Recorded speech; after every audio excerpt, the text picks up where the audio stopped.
Hey, what is going on guys? RvzStealth here, and in today's video, we're going to be taking a look at some new strong and weak picks for patch 7.7. So there's some really big changes coming in this next patch. There's some good buffs to a few champions that are going to bring them back into the meta for sure. And there's also a few nerfs to champions that definitely should be getting nerfed. So that being said, let's get started. So the first change we're going to take a look at here is going to be to Amumu, and they're pretty much reworking Amumu's passive in this next patch, which is really good in my opinion. I think this change here is going to make him quite a bit stronger. So the new effect that Amumu's passive is going to have is whenever he basic attacks an enemy, they're going to be cursed, which is his new passive, and when the enemies are cursed, they're going to take 15% bonus true damage from any magic damage that is dealt to them. So this seems like really strong if you would pair Amumu up with a good DPS like mid lane champion, someone like an Orianna or say like a Vladimir or just any mid lane champion that has a short cooldown ability. This could just make Amumu like really strong with them, and I think that with this change now, it's going to allow Amumu to do quite a bit more damage because it's going to allow him to do true damage as well, like with his abilities. It's not only like his teammates, like it's not a Stoneborn pack thing to where only your teammates can proc it. So Amumu's W, it also refreshes his passive, so once you get that one auto attack off on the opponent, then as long as your W stays on them, they're gonna constantly be taking true damage from any magic damage that is coming at them. And then his ultimate here, his ultimate applies curse, his passive, to every single target. Now this is really strong because you get a nice like 3 or 4 man ultimate off with Amumu, and say like an Orianna follows that up with a shockwave, she's gonna be dealing like 15% bonus true damage to like 3 or 4 members, and that could just lead to like a really crazy wombo combo in a team fight and just a load of extra damage that you're gonna be able to pump out now with Amumu. So overall, I don't think this change is going to make him like a super good pick for competitive play because he's still going to have his main weakness of being a weaker early game jungler. He can still get bullied out in the early game quite easily, but for solo queue and especially for the lower elos, I think Amumu is going to be a pretty good pick for this coming patch.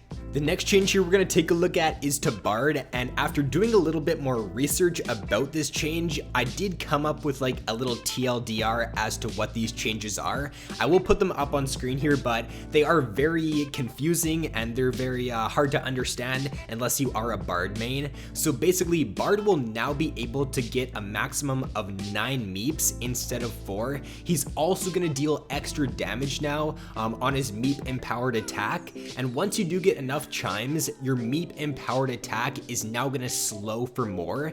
So this is a Bard buff for this upcoming patch. It's a buff to his damage, it's a buff to his crowd control, and it's just overall a buff to Bard. So I think that with him getting this change and also getting a buff a few patches ago, which increased his roaming potential, I'm pretty sure Bard, whenever he did pick up a chime, he got an increased movement speed buff a few patches ago. So this is going to help Bard out a lot, and I think that if you're a good Bard player, he's going to become a lot stronger in 7.7. The next change here is going to be to Graves, and I don't really think this change to Graves is going to bring him out of the meta. It's a nerf to Graves, but I really think that he needs a little bit more in order for him to drop in power.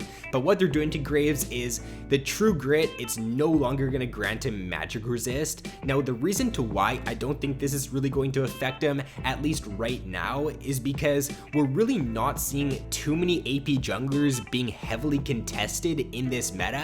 We're seeing a little bit of Elise, a little bit of Evelyn, we're seeing very little of Nidalee. So because we're seeing a lack of AP junglers being played, this change shouldn't really affect Graves, at least in these coming patches. If Elise and Nidalee become meta again, then they could be pretty good picks against Graves because he's not going to be able to get that magic resist anymore. But I think that they're going to have to nerf his damage, or they're going to have to do something else in order to bring Graves down in power. I think that he will stay a pretty good pick for this coming patch.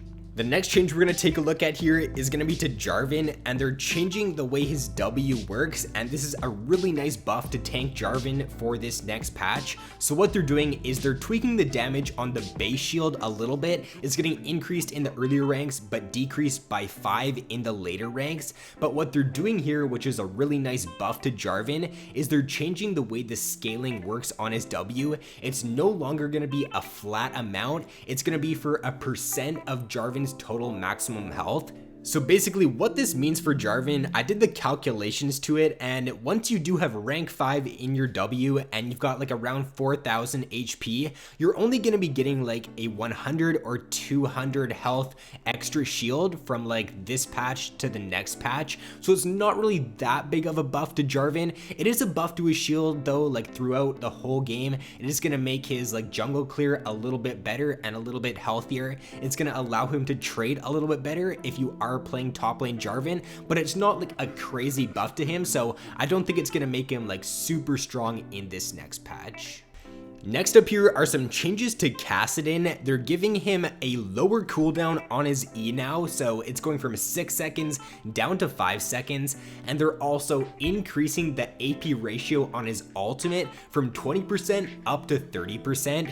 Now right now, I think that Kassadin is in a pretty good spot. He's actually a pretty solid pick against a lot of the AP mid lane champions. He still does struggle a little bit pre-6, but he's almost kind of like an Echo or a Fizz, to where you take the teleport on him, you try to survive in the early game.